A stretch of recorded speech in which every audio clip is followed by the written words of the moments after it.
Alright, you ready for the introductions?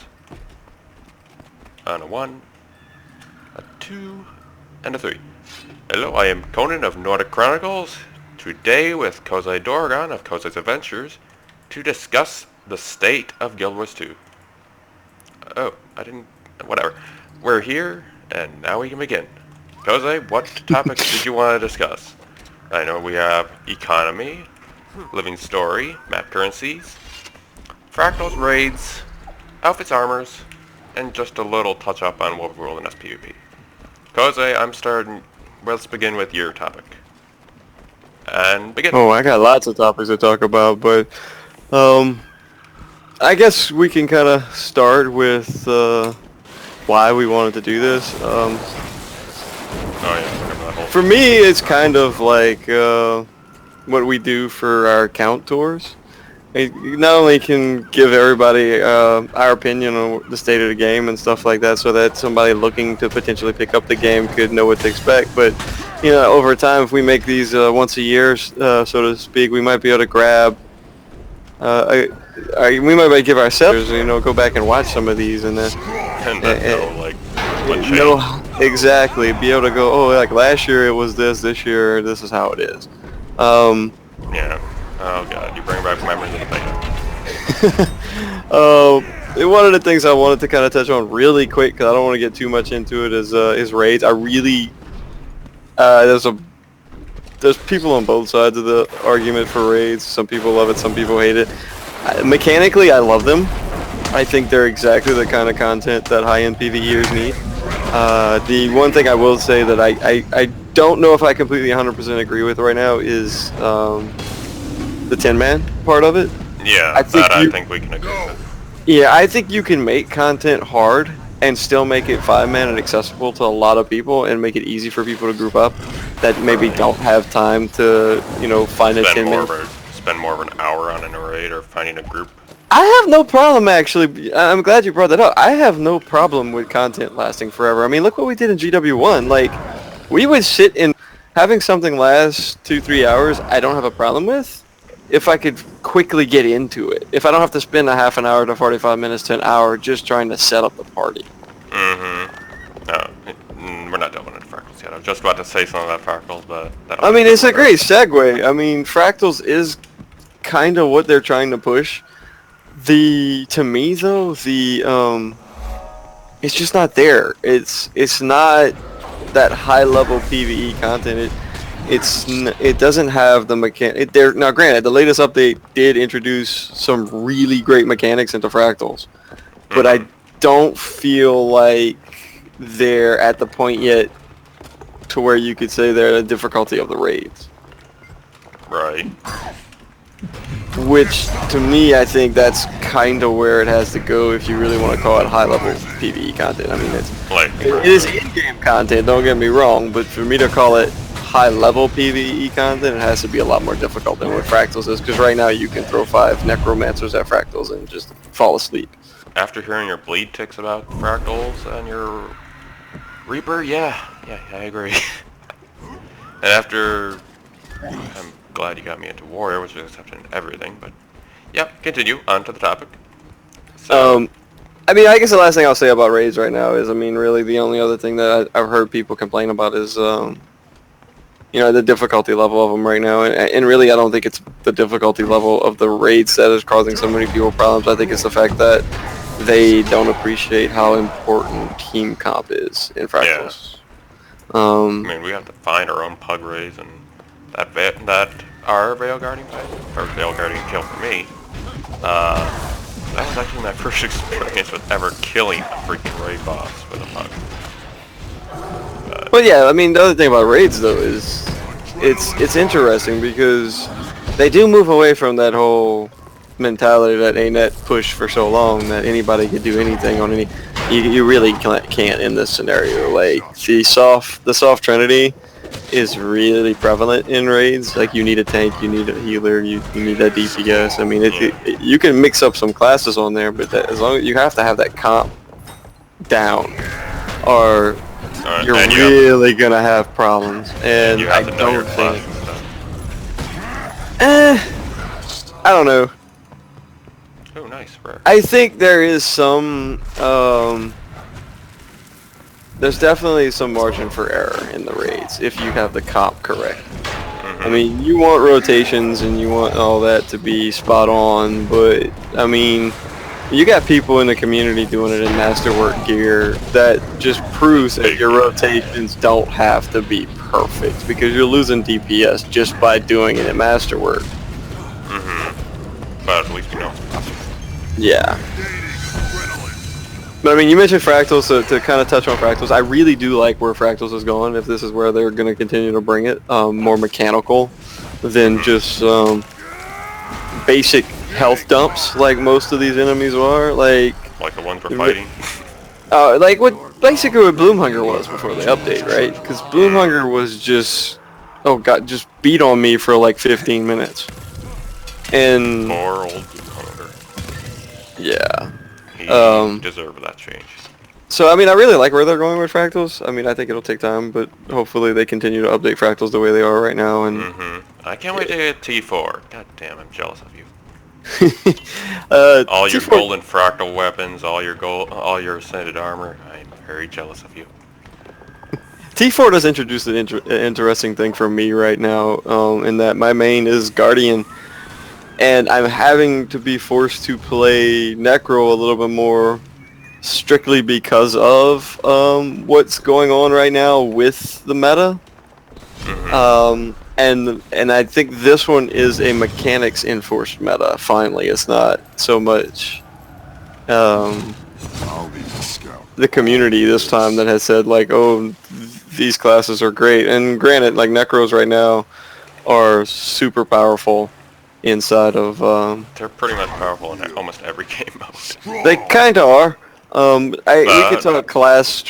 I didn't really want to get into balance because I think they're still in flux. But what I was trying to get at is the fact that some of the instabilities at higher levels are forcing some classes out. Before the patch, the last patch where the Guardian got symbols on every weapon, you could potentially put a build together where you wouldn't give out so many boons.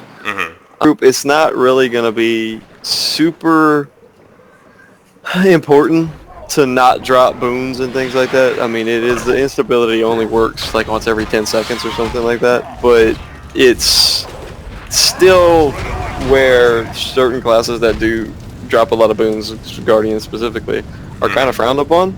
Kind of like the Elixir NG, that they drop a lot of boons, they're doomed in Fractal. Then again, NG... Yeah, well, Elixir NG... Yeah, I don't want to get into too much into class balance, but NG right now is kind of frowned upon everywhere.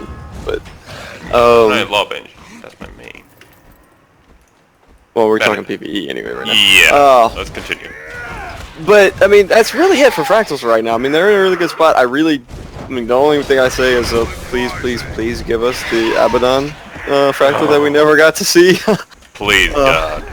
Yeah, just from a lore perspective, like that's great for us Guild Wars 1 vets, which kind of leads me directly into my next talking point anyway, which was the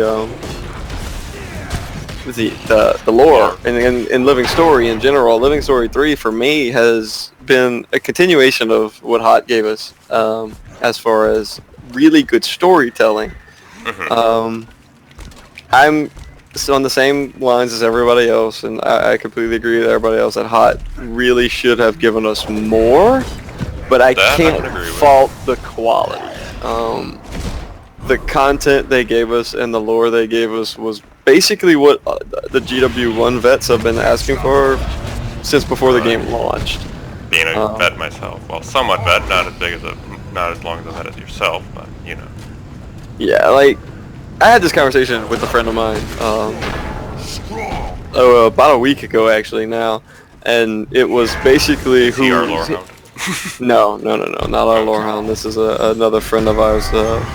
But we talked about it, and he basically said whoever made the decision not to include Guild Wars 1 lore in the original story should be shot. It was.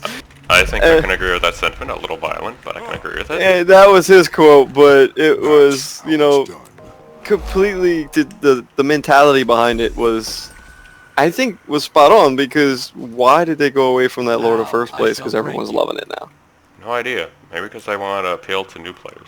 That's just my wild guess. Don't take my word for it. Well, I think there was something that came out that said that one of the reasons that they made that decision was to not alienate people that had not played Guild Wars 1. But I think Hot has proven that there are ways to write it to where it doesn't alienate people. In fact, makes them go ask more. Now, granted, there are people, and we have people in our guild, for example, that are asking questions about the original game because of it. But it's not questions that can't be answered with a quick wiki search or something like that. So, there are things that, and as long as they continue to write it that way, to where it's not super overarching things that they're starting to discuss, or things that they can't find online. Which I don't think Guild Wars 1's wiki was amazing. So I don't think there's ever anything that you're not gonna be able to find on the Guild Wars 1 wiki. For a series, yes, that'll come extremely handy when we make it. Hey, the lore that's written there as well. I mean, I think most of the quest lines have full text on everything. So, I mean, you can go back and read even side quest lore if you feel like it. So I think getting into where they're going right now is kind of perfect. I like what they're doing with it. I can agree with that. I do think episode 1 was sharp though. I can't argue with anyone. I think anybody and everyone can agree with that. But that's only one part of it. I mean, we did get a new map, which is going to kind of lead me into my state of the economy thing that I was thinking about. Please, bring the coins for us legendary means. Well, the first thing about it is what they're trying to do with the new map. And the decision that they made, that they have announced recently, that I really, really, really love, is the fact that they're gonna keep the same map currency for the next map that they give us. I've heard about that too. Which to me is huge, because I was one that always said, you know what, I'm gonna get my Heart of Thorns legendaries over time. I'm stuck between Frostfang and Astrolaria, but that's a topic from another day.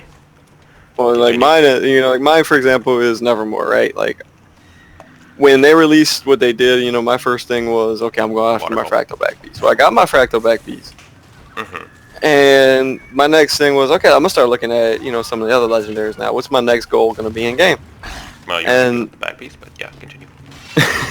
What's my next goal going to be in game? So, I started looking at the hot legendaries and everything. And then I started thinking about it once Living Story Season 3 came around.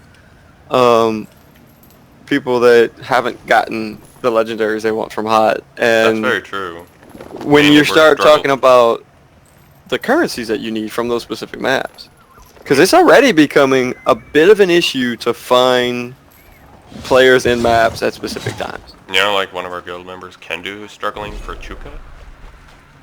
Actually, he pushed through on that one, but he pushed through before this new Living Story patch came out, and that's what kind of made me started thinking about it, because before the Living Story came out, you may have had some people in Silverways, but you still had a lot of people running DS. You still had a lot of people running Garrett. You still had a lot of people running multi-maps in AB. And now that the new map is out, and it looks like the new map has all these new mechanics and stuff to drop, the different, the metal, the cloth, and the leather that can drop any kind. That looks like the place to be if you're looking for mats for Syndic crafting. Or even legendary, if you're lucky. Well, because you can sell stuff, yeah. I mean, but that's where the people are. And it kind of got me thinking, like, what's gonna happen over time if they keep introducing new maps to the hot maps? Like, because with just one new map out, I've seen a decline in population in the maps. It's getting harder to find Orc Basin maps, getting harder to find Vertebrink, all that stuff. Dragon's Den included. Tangled Depths is the only one I can get at least a decent weapon for squatting. But I'm not here to complain. But yes. I mean, that's. It's gonna be harder to get the currencies for the stuff. That I know. It's a valid fact, right? I mean, you're finding it hard to find map. I mean, there was a time like you could go into Tangled Depths and there would be everybody there.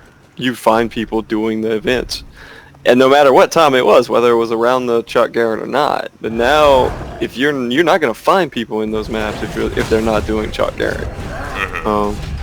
Which I kind of feel bad for some of the players coming into the game right now because there's so many masteries and so many achievement points. I'm struggling with those masters right now, in case you notice.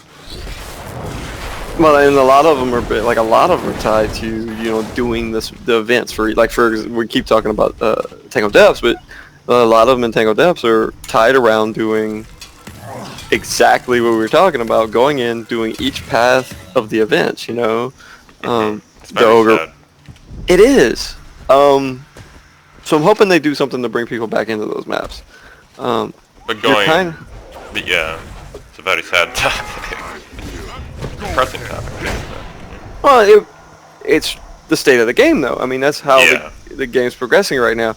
The other part of it is, now that we're talking about those maps and everything, I kind of mentioned it they tweaked some items in the game to where we now have items that can give us drops across all the tiers once you salvage them, and I think those are really helping the economy. But the other Except side, for one specific item. yeah, Flax. Well, I was gonna say Mr. Coin, but Well, Flax is good too. There's two items really that you can talk about, and one is Flax, and the Mystic Coin's a little bit longer topic, but Flax I think Flax needed to get hit on the recipes. I agree, definitely. I actually think ANET needed to disconnect the what is it? The linseed oil. I think they need to disconnect linseed oil from the kegs and just make the kegs like a flat rate of Flax, so there's no middle there. And that way, once you disconnect them like that, you can adjust how many Flax it takes to make one keg, for example, instead of saying you need 3 linseed. I understand why they want linseed oil to be more expensive because it's used in crafting the 4 tier. It's used for specialization collections as well. But when it comes to the kegs, there's not much use outside of the guild hall, and they can easily manipulate it if you tie it to Flax instead of linseed oil. That's now the other one you keep mentioning is the Mystic Coins, and Mystic Coins I think is At least put it on the end of the dailies. We get like 20 or 10. I don't know. well, Like the end of the month daily. That's what I'm talking about. it wouldn't be bad if you just went to it and said, okay, here is, if you did not the end of the month daily, I wouldn't put it on that one. I would put it on the daily, the actual daily, the one that gives 2 gold now. Now that we have the ability to get spirit shards from just leveling again past 80 in the Tyrian maps, in my opinion, and a few of the other people that I've talked to agree, is that you should give a Mystic Coin instead of spirit shards. And even if it's 1 per day, I mean, it would give more ways to get it in game and drive the prices down. Because I think somebody else was telling me about this, and I agree with them. One of our guildies was actually mentioning this to me. They said, and I don't disagree. So if you could get the Mystic Coin price to around the same price as a glob of Ecto, I think that would be fair. And that's exactly what he said. And I don't disagree with that. If you can get 1-to-1 on that somehow. Right. And complicated stuff. Especially when, no, we'll talk about this some other time. Okay, now you want to, speaking of economy, you put leather on there too, so let's move on to that. Well, leather is getting taken care of. I think that one is something that we could probably just glance over. The new drops are kind of taking care of leather a little bit. I don't know if I wouldn't mind seeing it drop the recipe change a little bit, but like I said, the new map is helping drive the prices down on that. So I don't think that's gonna get any more attention from ANET, because I think what they're doing with the way the maps are working now and the map rewards inside of and not specifically the map rewards themselves, because that is a thing. The map drops, I should say, because of the way those are handled now. I think you'll see a lot better prices on leather, and those you've already seen that. We've already seen that in the marketplace. I mean, right? Yeah. I mean, it's a little easier for me to work on my Juggernaut. I mean, even Flax prices were fluctuating down a little bit. They got down to around 6 gold, I think, at one point in time. Wow, I didn't believe that was possible. And it just went back up because there's so much need for it in the game that it's just there's just so much, like, especially for guilds that finally thought that, oh, Flax is finally affordable, I can buy some for my guild. Well, it's a lot of smaller guilds are doing that right now that they're down to 6 gold for a stack or something like that. So as soon as they got down to 6 gold to a stack, they went right back up to 7, 8 gold a stack because people were just buying out the cheap ones. Yeah. Crazy how the economy works, right? Supply and demand, my friend. I know, right? Well, I was going to touch on a small subject that I was Which one? It was actually outfits and armors. The recent spike of outfits over armor skins. Well, yes, I understand that's hard to make armor. It would be kind of nice to have the mix and match capability from the old days. But I don't mind talking about this because I have a unique short perspective on it. We can stay on it for a short period of time. What are your thoughts on it before I say anything? Yes. Well, personally saying, I love mixing and matching my armor, and knowing that they're just going to continue in outfits. Where's the mix and match? Where's the variety? Where's the difference between you and your other players? But anyway, your turn now. Like, I get that feel to it. The other thing that, the way I play the game is a little bit different than that, though. Most of my characters use full armor sets. I do have a few characters where I mix and match and play Fashion Wars too. No, you already know what I do with fashion in the game. But I think at that point, then you have to get rid of racial armors. And the reason I say that, and people are going to hate me, but I think you have to make racial armors work exactly the same way that the outfits work. The Vigil, the Priory, yeah. Whisper's armors work in that they're just normal, not tied to a specific race, and anybody can wear them, specifically because of Ascended gear. And this is where outfits come in so handy, is because, you know, I can make a single thing of light Ascended gear, and then customize my Necro, my Ellie, and my Mesmer completely different, even though they're all using the same Berserker set with Scholar runes. And that, to me, is where outfits come in. Now, granted, I do wish there were a lot more ways in-game to get outfits, if they're going to go and continue that path and not make armor. I think if you're not going to make armor sets, to me, you have to make in-game outfits available somehow. Like, whether it be through achievements or living story or things like that, I think you have to in-game. I agree. Well, at least on the outfit type of thing. You already heard my opinion on armor, so. But the thing is, I don't take anything away from the people that like finding that perfect set, because, you know, we both have friends that'll spend an hour just in the wardrobe finding that perfect set, and they love doing that. And I don't know what the answer is to fix. Well, you've done it too, but I don't know what the answer is to fix. Yeah, we don't. Both the shared Ascended stuff, because that to me, it's much more important for me to be able to share my armor between my different classes once I make an Ascended set, because honestly, I don't want any more than... I would love to share this set, which looks as Dreadnought Shark T3 Cultural with my Revenant, but I can't. And see, I've had to transmute armor sets that I had as racials to fix it, just to be able to transfer. And my Berserker set for my Heavy, for example, I had as this armor set. Now, this is a very specific armor set for the build that I run for my Guardian in WvW World, and some PvE when I'm running around. So it's not very... It doesn't lend itself to sharing amongst classes, so I kind of just left it as a racial set. But in all reality, if you're going to play a lot of high-end PvE and you're not going to do anything else, you could get away with 6 sets of Ascended armor. Oh, God. One Condi, one power for every type. And you'd never have to make another set again if it wouldn't be for, you know, having the transmute every time. And all that stuff. Meta changes most of the time are going to end up revolving around like runes and sigils and stuff, so you really don't have to.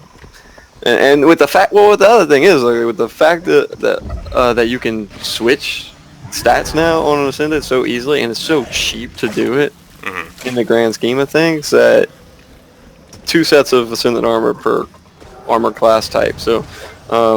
Heavy, medium, light. So 6 total in the long run is really all you should ever need. And like you should never have to make another piece of armor ever again if you have that. Yeah. And some people out there may be like, 6, I don't have 1 yet. I only have 1. And I don't want to downplay that, but if you start, you know, we were talking about high-end PvE earlier. You start playing things like Fractals, tier 4, he said. Tier 4, I'm getting a piece a week, basically for free. So and once you start playing things like that, well, in the raids as well, like you can buy them through the raids. Like a lot of people I know have built armor sets completely through the raids. Some people I know are just saving their stuff so they can buy the raid trinkets because those are so powerful right now. Yeah, I want to get those. But I mean, so I don't know what the answer is back to armor, but like, I do understand both sides of it because I use outfits that I've gotten a lot actually, specifically because of the fact that I like switching armor between my classes. I'm not like some people out there who will like have a set of ascendant armor per character. I got 1 per freaking armor class, and that's really it. Like, right. Well, still working on medium and light, but that's a journey unto itself. Sorry for yapping, dog. they want it to be on your YouTube channel. Apparently, I'd rather have my cat in there, but okay. Shout out goes to my dogs. Anyway, my last 2 topics was about WvW and SPvP, but we can just touch a tiny bit on that. Or we can just cancel it out. I don't care. No, we can talk about it. I mean, I'm a huge WvW player. I mean, you know that. I know that. Havocs. Like, continue. I've probably played more lately. Anyway, you've played more than me, but in the grand scheme of things, I probably played more. I mean, you were 1K rank. Of course, you played more. Yeah, there's people out there with like 10K rank. So I mean, Seriously? that's not really my. Yeah, I don't doubt it at this point in the game. But there's people that have gotten that whole 250,000 kills thing done, and that's like insane to me. But yeah, I recently only got Yak Slapper. God. Okay. But yeah, well, want to touch up on our server or just WvW in general? Try and touch on the state of WvW in general first. I mean, our server I don't think has any unique issues. Yeah, honestly. That's true. You raise a good point there. But yeah, outside of that, it's very hard to be a roamer in WvW, and that's kind of killing it for me. I mean, all you see are Zerg after Zerg after Zerg. Very rarely do I ever fight a roamer anymore without being in at least a group of +3. Beyond that, it's just getting tiresome. But I can see that, and it's so many people do like being in those Zergs though. So I mean, it really depends on the type of player you are. You know, we like small scale, because in small scale, you know, you can actually see the impact of your play a lot more than, you know, let's just throw skills out, which is basically what the Zerg is, right? I mean, there are some skills that you're gonna time, blasting for waters and things like that, but it's so impersonal. You don't feel like you accomplish anything. Well, you do not see. I mean, unless you're a warrior banner skill, maybe the only thing where you're like, hey, I rest 5 people. But which is only uses Fractals now, so there you go. Yeah, but I mean, that's what I'm saying. I mean, you're really not going to see too much. So, I mean, we're the types of players that want to see our personal contributions to the team, though. So, I mean, that's... but I think that goes back to our more competitive background from Guild Wars 1. Like, the HAs, the GVG kind of stuff that, you know, but... That can move on to the next topic, SPvP. But, not really an SPvP player, but we've done the seasons before. I haven't even touched SPvP. I haven't even done that new map. Since, are we on season 4 now? I don't think I've touched it since season 2. Season 4, yep, I haven't touched it since season 1. No wait, yeah, I haven't touched it since season 2. Duh, stupid me. Cause, honestly, I just got fed up with it myself. I I won't remember his name right now, but I think he's on Civilized Gentlemen. I was watching a video from him earlier today, and he made some really good points about where SPVP is right now, and I don't disagree with a lot of the things he said, and I think some of the competitive players, and the way he described competitive players, I agree with completely. It's people that actually... No. Actually... I always thought it would be toxic. Okay, continue. No, there are some elements of the community that are toxic, and he did touch on a lot of that stuff, and but the way he described competitive players are the ones that want to improve themselves when they get into situations like that. I'm kind of like one of our old former members. Well, me, like, right? I mean, I'm not going to play SPVP just to play it. I want to improve. I want to constantly, he said, one of the things he talked about was, having some in-game incentive to actually do that. And he's right, it's not there. Yeah. There's this giant amalgamation of SPVP players right now, and there's no designation between casual versus competitive versus esports. Because I agree with him. I think there are two levels of competitive play. I think there's your normal competitive players who can play more casually and just get on but want to improve all the time and want to play with, and then there's the esports guys who actually want to bring it to the next level. And then there's your just casual people that are only in SPVP right now because it's an easy way to get the back piece. Yeah. And I've had my attempts at it, but I was like, I don't play enough SPVP, so well, that leads on to another topic. The drops. You mentioned that. You want to cover that, so I'm letting you start with that. No, I already talked about the drops and the new maps and everything. Yeah. Yep. Brains fried. Okay. Is there anything else you want to touch upon? Did you want to delve into more on the topics we already covered, or like economy, map currency, living story? By the way, awesome story if you haven't done it. I mean, if you got things that you'd want to bring up, I can't really think of anything right now. That was the big things that I want to touch on. We can probably save the spoiler talk for another video. Maybe after... We'll discuss it. Unless you want to put a spoiler tag in our video, it's up to you. Oh no, we're fine. I mean, I don't want to touch on that, but I don't like. There's many videos out there already that. Wooden potatoes. Yeah, I have covered the lore extensively. Yeah, so basically we're just barking at the wrong tree at this point. Well, I really wanted to touch on where the game was for us and what our opinions on where the game was, specifically for players that are just getting into the game or looking to get into the game, and then, like I said earlier, for ourselves later on, we want to come back and see what we thought about the game 2 years ago, for example, if we've been playing it 2 years after that. I still have ancient videos. Dogs again. I still have ancient videos though. I actually really wish I still had some of the videos, and I wish hard drive technology was where it is now, like 10 years ago. Because I'd have Guild Wars 1 videos for everybody still. That would, before YouTube was, before I was big thing on now, YouTube. Right? Before any of us were on YouTube. Well, if I remember correctly, there were like size limits on videos at a specific time. And I think that was one of the reasons why I didn't have so many videos on YouTube, because some of mine were kind of massive. Yeah, that's true. You have to edit them down and stuff. Whittle them down. Statements for us both. Or anything else you want to add to it? I don't know, but I'll let you go if you want to make some closing statements, and then I can. Or you want me to go first? You go ahead. You first. Okay. Really,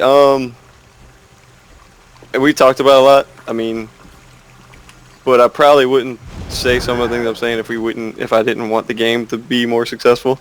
So I mean, don't take anything that I've said today as like don't play the game. I mean, every game has its flaws. We know everything. I've played No Man's Sky. Yeah, it has its own flaws, as an example.